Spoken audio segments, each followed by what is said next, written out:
Salut, c'est Rebecca. Ça faisait quelques temps que je n'avais pas fait de vidéo et puis plusieurs m'ont demandé si je pouvais revenir sur YouTube et moi aussi j'avais vraiment envie de revenir te donner des conseils en vidéo et donc voilà, je suis là et j'aimerais partager avec toi aujourd'hui une citation qui m'a vraiment marquée lors de mes dernières lectures. En fait, c'était un roman où il y avait des citations d'écrivains à chaque début de chapitre et j'ai trouvé ça tellement vrai, la plupart d'entre elles, que je me suis empressée de les noter et j'aimerais en partager une avec toi aujourd'hui et puis aussi te donner des conseils si tu rêves d'écrire un roman. Peut-être si tu n'es jamais allé jusqu'au point final de ce roman, si tu as commencé un manuscrit et qu'il est rangé au fond d'un tiroir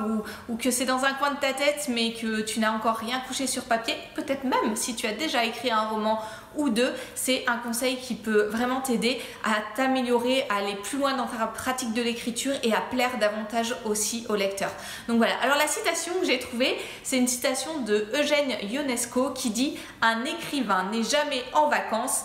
Pour un écrivain, la vie consiste soit à écrire, soit à penser à écrire. » Et franchement, j'ai trouvé ça, mais vraiment juste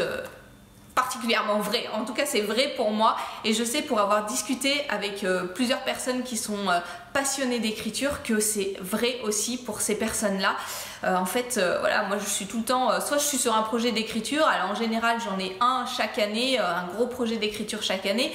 soit je suis en train de penser au prochain roman que je vais écrire et voilà, et je suis tout le temps dans cette dynamique là parce qu'il y a plein d'histoires, plein de débuts d'histoires qui arrivent dans ma tête chaque fois que je suis hors de chez moi ou même d'ailleurs chez moi. Des fois il y a des idées qui arrivent comme ça, des fois je vois une situation et je me dis ah ça irait bien dans un roman et hop paf, des débuts d'histoire naissent dans mon esprit. Et je suis sûre que toi aussi, si tu es passionné d'écriture, si tu as vraiment envie de partager ça avec des lecteurs, ceux qui t'entourent, ça t'arrive aussi d'être soit dans cette phase de rédaction de ton roman, soit en train de penser, d'imaginer les prochaines histoires que tu vas écrire et peut-être même les deux à la fois à certains moments. Donc si tu es dans ce cas, et particulièrement si tu n'as jamais terminé un roman, si c'est au fond d'un tiroir et que voilà, tu sais pas trop encore par quel bout attraper les choses, ou si tu as déjà écrit des romans mais que tu as envie de t'améliorer, j'ai envie de vraiment te donner un conseil aujourd'hui, c'est de penser à ton roman, de le structurer, de réfléchir à tes personnages, aux lieux que tu vas utiliser, à l'ensemble de l'histoire, à sa cohérence, à sa pertinence pour le lecteur avant de te lancer dans la rédaction. Pendant longtemps, j'avais une idée d'histoire et paf, je me mettais à écrire et c'est génial, hein. Il y a vraiment, franchement, je ne jette pas la pierre à cette façon de faire, pas du tout, loin de là. Il y a vraiment des choses formidables à faire en jetant juste les mots qui nous viennent sur le papier. J'ai aussi fait par exemple l'épreuve du NaNoWriMo où en fait il faut écrire 50 000 mots en un mois. Un roman, on n'a aucune idée de ce qu'on va écrire et on commence et on jette tout sur papier. C'est tout à fait possible de le faire, mais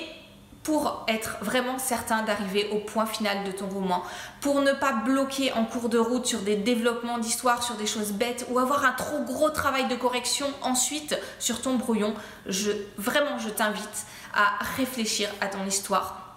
avant de l'écrire. C'est ce que je fais avec mon roman de cette année et peut-être que tu as suivi mes mails sur ma mailing list ou que tu as vu passer voilà, des informations sur mon blog qui voilà, chaque fois je donne des conseils, je te donne des conseils sur comment bâtir ta propre histoire et je te montre au fur et à mesure, pas à pas, comment moi je conçois ce roman avant même de commencer à le rédiger et je trouve ça mais formidable parce que plus j'avance, plus il y a des choses qui se mettent en place les unes les autres. Je travaille un personnage, paf, ça me donne une idée par rapport au lieu, au développement de mon monde et puis ça me donne une idée de scène à intégrer absolument dans mon histoire parce que le caractère de ce personnage va être en rapport, va se révéler au travers d'une scène particulière dont j'ai l'idée au moment où je travaille la fiche personnage et voilà, il y a toutes les choses qui s'imbriquent les unes dans les autres et plus j'avance, plus je vois que c'est pas forcément mes premières idées que j'utilise, mais c'est d'autres, ou alors c'est des idées que j'arrive à creuser beaucoup plus loin que si je m'étais lancée comme ça sur papier. D'ailleurs, peut-être que tu as vu passer qu'à un moment j'ai craqué, j'ai rédigé un premier jet de mon incipit et rien que quelques semaines après, parce que j'ai commencé vraiment le travail systématique sur ce roman début janvier, bah, rien que quelques semaines après, je me suis déjà dit mais il y a plein de choses à changer dans cette Inkipit parce que bah, j'étais pas assez pertinente sur le développement de mon monde. Alors il y a 2-3 petits détails qu'il va falloir changer. C'est pas des grosses choses, hein. Je vais pas intégrer tout le travail que j'ai fait sur le monde que j'ai créé, mais simplement des petites notes comme ça au milieu qui vont permettre de contextualiser davantage l'action que vit mon héroïne, et donner davantage, immerger davantage le lecteur dans l'histoire. Et plus j'avance, plus je me rends compte que c'est juste formidable de creuser un peu son histoire avant, et puis je vais me retrouver bien entendu avec un déroulé de scènes à écrire. Donc quand on a un déroulé de scènes à écrire, ça n'empêche pas l'imagination spontanée et les surprises, mais ça permet d'avoir un fil conducteur et d'être certain qu'on va avancer scène après scène dans son roman jusqu'au bout. Donc voilà, vraiment je t'invite, si tu as envie d'écrire un roman et que parfois tu te heurtes à la page blanche, que tu sais pas comment développer ton histoire pour en faire quelque chose d'intéressant, que tu sais pas comment vraiment convaincre le lecteur,